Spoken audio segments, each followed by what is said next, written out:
આજે લોકશાહીનું સૌથી મોટું પર્વ સમગ્ર ભારત દેશમાં ઉજવાઈ રહ્યું છે. આજના શુભ પ્રસંગે દરેક મતદાર ભાઈઓને વધુમાં વધુ સંખ્યામાં મતદાન કરવા માટે નમ્ર અપીલ કરવામાં આવે છે. ચૂંટણી પંચ દ્વારા ઘણું મોટું આયોજન કરવામાં આવ્યું છે. તમને વોટ્સઅપ મેસેજ પણ કરવામાં આવે છે, ફેસબુક પર આવે છે, ટ્વિટર પર પણ આવે છે. એક જણ મતદાન કરો. આ મતદાનથી જ ભવિષ્યમાં આપણો દેશ બનશે. આ દેશ માટેનું મતદાન છે, ગલી મહોલ્લા માટેનું મતદાન નથી. દેશની સુરક્ષા માટેનું મતદાન છે, દેશની આર્થિક સંપત્તિ માટેનું મતદાન છે, દુનિયાની અંદર ભારતને વિશ્વગુરુ બનાવવા માટેનું મતદાન છે. ભારત માતા કી જય, વંદે માતરમ. ભારત એ લોકશાહીનું મોટું રાષ્ટ્ર છે અને એમાં મતદાન કરવાનું હોય છે. મતદાન એક પવિત્ર દાન છે. દાનમાં આપણા ધર્મમાં વિશેષ મહત્વ છે અને લોકશાહીમાં મતદાન કરવું એ પણ આવશ્યક જ છે.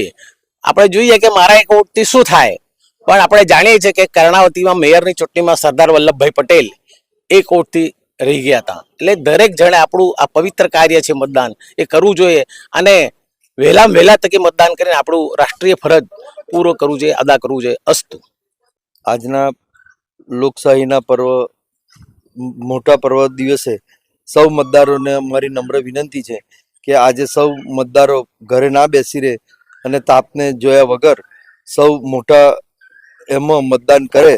કોઈ ઘરે બાકી ના રહે ને આપણી સોસાયટી, આપણા લત્તામાં, આપણી શેરીઓમાં જે કંઈ ભાઈ બહેનો બાકી રહેતા હોય એમને પણ ઘરેથી મોકલી અને મતદાન કરે.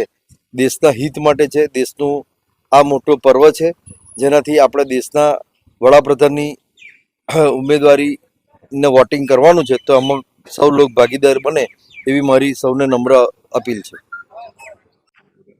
આજે લોકસભાની ચૂંટણીમાં આજે મતદાનનો દિવસ છે અને ભારી સંખ્યામાં મતદાન કરો બધા.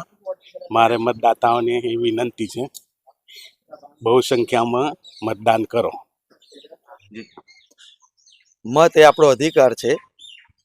જાહેર જનતાને અપીલ કે દરેકે મતદાન કરવું અને આપણા દેશને આગળ વધારવું.